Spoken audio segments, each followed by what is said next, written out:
ಸ್ನೇಹಿತರೆ, ಸಂಗಾತಿಗಳೇ, ಫಾತಿಮಾ ಅವರು ಫೋನ್ ಮಾಡಿ, ಸರ್ ನೀವು ಬಂದು ನನ್ನ ಪುಸ್ತಕವನ್ನು ಬಿಡುಗಡೆ ಮಾಡಬೇಕು ಅಂತ ಹೇಳಿದಾಗ ನಾನು ಹೇಳಿದೆ, ನನಗೆ ಆ ಅರ್ಹತೆ ಇದೆಯಾ ಅಂತ ಗೊತ್ತಿಲ್ಲ. ನೀವು ಸಾಹಿತ್ಯಿಕ ವಲಯದಲ್ಲಿ ಇರುವಂಥ ದಿಗ್ಗಜರು ಯಾರಾದರೂ ಇದ್ದರೆ ಅವರನ್ನು ಕರೆದರೆ ಒಳ್ಳೆಯದಲ್ವ ಅಂತ ಹೇಳಿದೆ. ಇಲ್ಲ ನೀವೇ ಬರಬೇಕು ಅಂತ ಹೇಳಿದರು. ಇದನ್ನು ಪ್ರಕಟಣಾ ಪೂರ್ವದಲ್ಲಿ ನಾನು ಇದನ್ನು ಓದಿದ್ದೇನೆ. ತುಂಬ ಸುಂದರವಾಗಿ ಚಂದದಲ್ಲಿ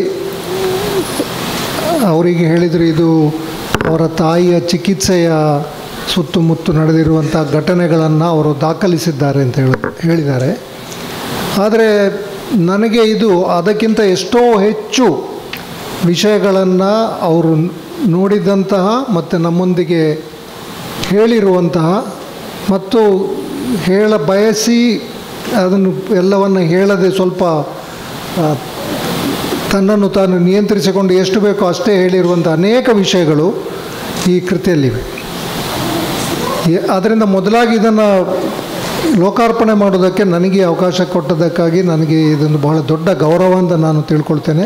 ತುಂಬ ಹೆಮ್ಮೆಯಿಂದ ಈ ಕೃತಿಯನ್ನು ನಾನು ಲೋಕಾರ್ಪಣೆ ಮಾಡ್ತಾಯಿದ್ದೇನೆ. ದಯವಿಟ್ಟು ಎಲ್ಲರೂ ಇದನ್ನು ಓದಬೇಕು.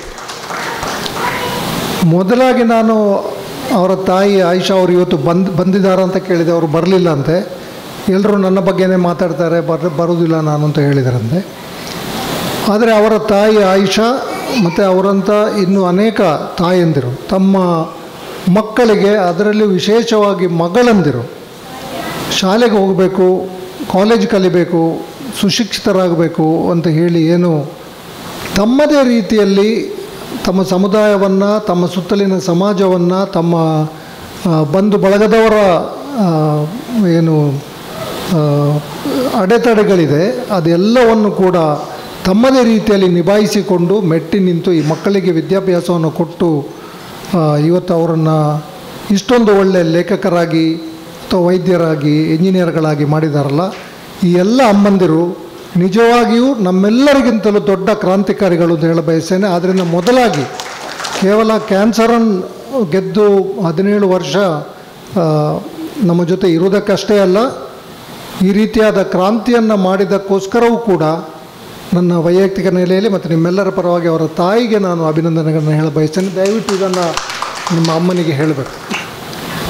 ಈ ಪುಸ್ತಕದಲ್ಲಿ ಇದು ವಿಷಯ ಒಂದು 90 ಪುಟ ಇದೆ. ಅದರಲ್ಲಿ ಸುಮಾರು 25 ರೋಗಗಳನ್ನು ಅವರು ಬರೆದಿದ್ದಾರೆ. ಕ್ಯಾನ್ಸರ್ ಅವರ ತಾಯಿಗೆ ಬಂದಂಥದ್ದು ಅದು ಗುಣ ಆಯಿತು. ಆದರೆ ಅವರು ನೋಡಿದಂಥ ಅದನ್ನು ಅವರು ಆ ರೀತಿಯಾಗಿ ಗುರುತಿಸಿದಾರ ಗೊತ್ತಿಲ್ಲ. ಬಹುಶಃ ರಲಿಯಾ ಎಲ್ಲಿಯಾದರೂ PUC ಕಲಿತು ಸೈನ್ಸ್ ಅರ್ಧಕ್ಕೆ ಬಿಟ್ಟರೆ, ಅಂದರೆ CET ಬರೀಲಿಲ್ಲ ಅವರು, ಬೇಡ ಅಂಥೇಳಿ, ಬೇರೆ ಬೇರೆ ಒತ್ತಡಗಳ ಕಾರಣಕ್ಕೆ. ಆದರೆ ಅವರೇನಾದರೂ ಆವಾಗ MBBS ಸೇರಿದ್ದಿದ್ದರೆ ಅವರ ಈ ಚಿಕಿತ್ಸಕ ದೃಷ್ಟಿಯಿಂದ ಬಹಳ ಒಳ್ಳೆ ವೈದ್ಯರಾಗಬಹುದಿತ್ತು ಅಂತ ನನಗೆ ಅನ್ನಿಸ್ತದೆ. ಸೊ ನಾನು ಪಟ್ಟಿ ಮಾಡಿಕೊಂಡಿದ್ದೇನೆ, ಅದನ್ನು ಓದಲಿಕ್ಕೆ ಹೋಗೋದಿಲ್ಲ, ಕೃತಿಯ ಬಗ್ಗೆ ಮಾತಾಡಲಿಕ್ಕೆ ಇನ್ನಿಬ್ಬರು ಇದ್ದಾರೆ. ಒಂದು 25 ನಮ್ಮ ಊರಿನ, ನಿಮ್ಮ ನಡುವೆ ಕಂಡು ಬರುವಂಥ ರೋಗಗಳನ್ನು ನೀವು ಅದರಲ್ಲಿ ಅವರು ಬರೆದಿರುವುದನ್ನು ನೀವು ಕಾಣ್ಬೋದು. ಅದರಲ್ಲಿ ಕೆಲವು ರೋಗಗಳಿಗೆ ಮದ್ದು ಇಲ್ಲ, ಕೆಲವು ರೋಗಗಳಿಗೆ ಮದ್ದು ಮಾಡೋದು ಬೇಡ ಅಂಥೇಳಿ ಅವರ ಅಮ್ಮ ಅವರಿಗೆ ಹೇಳಿ, ಇಲ್ಲ ನೀನು ಇದಕ್ಕೆ ಈಗ ಏನು ಮಾಡಲಿಕ್ಕೆ ಹೋಗಬೇಡ ಅಂತ. ಅಂದರೆ ನಾನೊಬ್ಬ ವೈದ್ಯನಾಗಿ ನಮ್ಮ ನಿತ್ಯದ ವೃತ್ತಿಯಲ್ಲಿ ನಾವು ನೋಡ್ತೇವೆ, ಕೆಲವು ರೋಗಗಳಿಗೆ ಮದ್ದು ಇದೆ ಮತ್ತು ಕೆಲವಕ್ಕೆ ಮದ್ದು ತಗೊಳ್ಳೇಬೇಕಾಗ್ತದೆ, ಅವುಗಳನ್ನು ಗುಣಪಡಿಸಬೇಕಾಗ್ತದೆ. ಕೆಲವಕ್ಕೆ ಮದ್ದಿನ ಅಗತ್ಯವೇ ಇರುವುದಿಲ್ಲ, ಅದು ತನ್ನಿಂದ ತಾನೇ 2-3 ದಿನದಲ್ಲಿ ವಾಸಿಯಾಗುವಂಥ ರೋಗಗಳು. ಇನ್ನು ಕೆಲವಕ್ಕೆ ಮದ್ದೇ ಇಲ್ಲ, ಅತ್ಯಂತ ಗಂಭೀರವಾದ ಕಾಯಿಲೆಗಳು, ಮದ್ದು ಮಾಡಿದರೂ ಕೂಡ ಅದು ಏನು ವಾಸಿ ಆಗದಂಥ ರೋಗಗಳು. ಸೊ ಈ ರೀತಿಯಾಗಿ ಬೇರೆ ಬೇರೆ ರೀತಿಯ ಕಾಯಿಲೆಗಳಿದೆ. ಸೊ ಅಂಥವನ್ನೆಲ್ಲ ಇವರು ಇಲ್ಲಿ ಹೇಳ್ಕೊಳ್ತಾ ಬಂದಿದ್ದಾರೆ. ಕೆಲವಕ್ಕೆ ಅವರು ಕೊಟ್ಟಿರುವ ಚಿಕಿತ್ಸೆ ಕೂಡ ತುಂಬ ಆಸಕ್ತಿದಾಯಕ ಆದದ್ದು. ಇದರಲ್ಲಿ ಒಂದು ಘಟನೆಯನ್ನು ಅವರು ಪ್ರಸ್ತಾಪಿಸಿದ್ದಾರೆ. ಇದು 17 ವರ್ಷಗಳ ಹಿಂದೆ, ಅಂದರೆ 2007-8ರಲ್ಲಿ ನಡೆದಿರುವಂಥ ಘಟನೆಗಳು. ಆಸ್ಪತ್ರೆಯ ಒಳಗೆ ಒಬ್ಬರು ಬೆಳಗಾವಿಯ ವೈದ್ಯರು ಅವರಿಗೆ ಹೇಳಿರುವಂಥದ್ದನ್ನು ಅವರು ಇದರಲ್ಲಿ ದಾಖಲಿಸಿದ್ದಾರೆ. ನಮ್ಮ ದಕ್ಷಿಣ ಕನ್ನಡದವರಿಗೆ ನೀವು ಎಲ್ಲರೂ ಸೇರಿ ನಮಗೊಂದು ಮೊದಲಿತ್ತು, ನನಗೆ ಈಗ ಅದಿಲ್ಲ, ನಾನು ಹುಬ್ಬಳ್ಳಿಯಲ್ಲಿ MBBS ಇಲ್ಲಿ ಮುಗಿಸಿ ಹುಬ್ಬಳ್ಳಿಗೆ MD ಕಲೀಲಿಕ್ಕೆ ಹೋಗುವಾಗ ನನಗೆ ಸ್ವಲ್ಪ ಸಮಯ ಅದಿತ್ತು ತಲೆಯಲ್ಲಿ. ನಾವು ದಕ್ಷಿಣ ಕನ್ನಡದವರಂದರೆ ಭಾರಿ ಬುದ್ಧಿವಂತರು, ಬೇರೆಲ್ಲರಿಗಿಂತ ನಾವು ಒಳ್ಳೆಯವರು, ನಮ್ಮಷ್ಟು ಯಾರಿಗೆ ವಿಷಯ ಗೊತ್ತಿಲ್ಲ ಅಂಥದ್ದೆಲ್ಲ, ನಮ್ಮ ಕನ್ನಡ ಭಾಳ ಒಳ್ಳೆಯದು, ಈ ಥರ ಹಲವಾರು ಮೇಲರಿಮೆಗಳು ನಮಗೆ ದಕ್ಷಿಣ ಕನ್ನಡದವರಿಗಿದೆ. ನನಗೂ ಇತ್ತು. ಸೊ ಅಲ್ಲಿ ಹೋಗಿ ಒಂದು ತಿಂಗಳಲ್ಲಿ ನನಗೆ ನಮ್ಮ ಮಂಗಳೂರಿನ ಬೇರೆ ವಿದ್ಯಾರ್ಥಿಗಳು ಅಲ್ಲಿ ಇದ್ದರು. ಅವರೆಲ್ಲ ಇಲ್ಲೆಲ್ಲ ಇದೆಲ್ಲ ನಿಂದು 2 ತಿಂಗಳಲ್ಲಿ ಇಲ್ಲಿ ಟುಸ್ ಆಗ್ತದೆ, ಹೆಚ್ಚು ದಿವಸ ಏನು ಬೇಡ ಅದಕ್ಕೆ ಅಂತ ಹೇಳ್ತಾಯಿದ್ರು. ಹಾಗೆ ಆಯಿತು.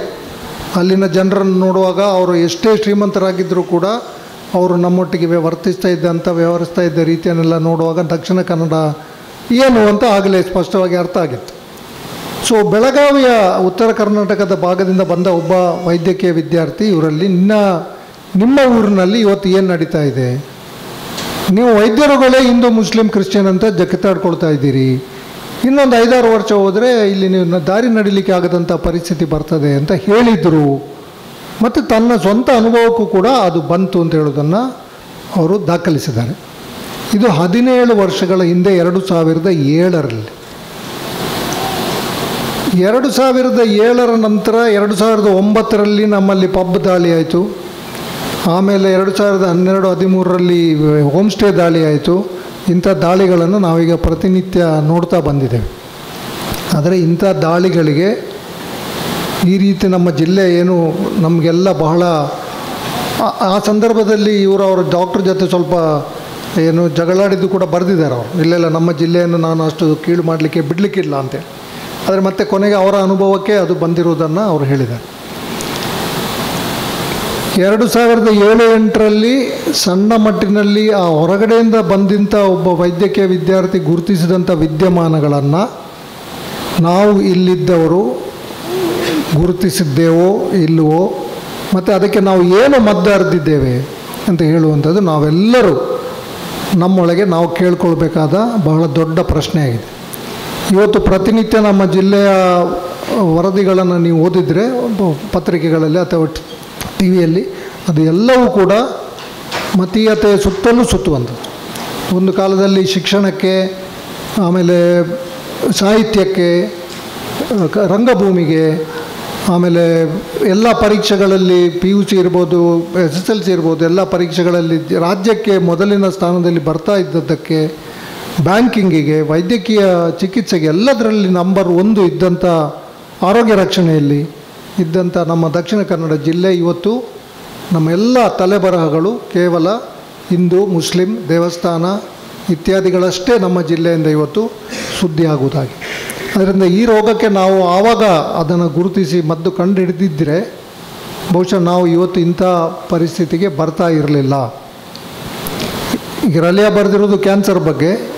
ಕ್ಯಾನ್ಸರ್ ಅಂದರೆ ಒಂದು ಸಣ್ಣ ಜೀವಕೋಶದ ಒಳಗೆ ಇರುವ ಆ DNA ಒಂದು ಸಣ್ಣ ರೂಪಾಂತರ ಆಗಿ ಆ ಒಂದು ಕಣದಲ್ಲಿ ಬದಲಾವಣೆಯಾಗಿ ಅದು 2 ಕಣ ಆಗಿ 2 ಇದ್ದದ್ದು 4 ಆಗಿ 4 ಇದ್ದದ್ದು 16 ಆಗಿ ನಿಧಾನವಾಗಿ 2-3 ವರ್ಷಗಳಲ್ಲಿ ಅದು ಗೆಡ್ಡೆಯಾಗಿ, ಅಂದರೆ ಅದು ರೋಗ ಪತ್ತೆಯಾಗುವ ಹೊತ್ತಿಗೆ ಅದು ಆರಂಭ ಆಗಿ 2-3 ವರ್ಷ ಆಗಿರ್ತದೆ.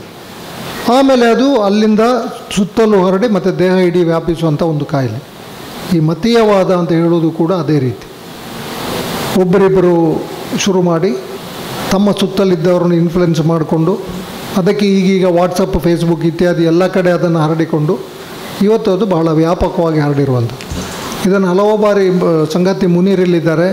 ಕಳೆದ ಕೆಲವು ತಿಂಗಳ ಹಿಂದೆ ಕೂಡ ನಾವು ಇದನ್ನು ಬಹಳ ದೊಡ್ಡದಾಗಿ ಚರ್ಚೆ ಮಾಡಿದ್ದೆವು. ಅತ್ಯಂತ ದುಃಖದ ವಿಷಯ ಏನು ಅಂತಂದರೆ 2007ರಲ್ಲಿ ಒಬ್ಬ ವೈದ್ಯ ಈ ವಿಷಯವನ್ನು ಹೇಳಿರುವುದನ್ನು ಈ ಪುಸ್ತಕ ದಾಖಲಿಸಿದೆ. ಅಂದರೆ ವೈದ್ಯರ ಒಳಗೆ 2007ರಲ್ಲಿಯೇ ಹಿಂದೂ ಮುಸ್ಲಿಂ ಅಂತ ಹೇಳುವ ಏನು ಈ ಮತೀಯವಾದದ ಬಿರುಕುಗಳು ಕಂಡು ಬಂದಿದ್ದವು.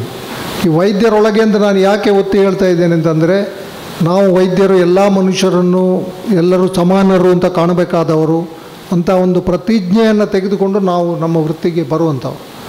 ಸೊ ಇಂಥ ವೈದ್ಯರೇ ತಮ್ಮೊಳಗೆ ಹಿಂದೂ ಮುಸ್ಲಿಂ ಇತ್ಯಾದಿ ಮಾಡಿಕೊಳ್ಳುವವರು ಸಹಜವಾಗಿ ತಮ್ಮಲ್ಲಿಗೆ ಬರುವಂಥ ಚಿಕಿತ್ಸೆಗೆ ಬರುವಂಥವರ ಜೊತೆ ವ್ಯವಹರಿಸುವಾಗ ಕೂಡ ಒಂದಲ್ಲ ಒಂದು ಕಡೆ ಅವರ ಒಳಗಿರುವಂಥ ಈ ವಿಷ ಏನಿದೆ ಅದು ಖಂಡಿತಕ್ಕೂ ಕಂಡೇ ಕಾಣ್ತದೆ ಅಂತ ಕೆಲವು ಘಟನೆಗಳನ್ನು ನಾವು ನೋಡ್ತಾ ಇದ್ದೇವೆ.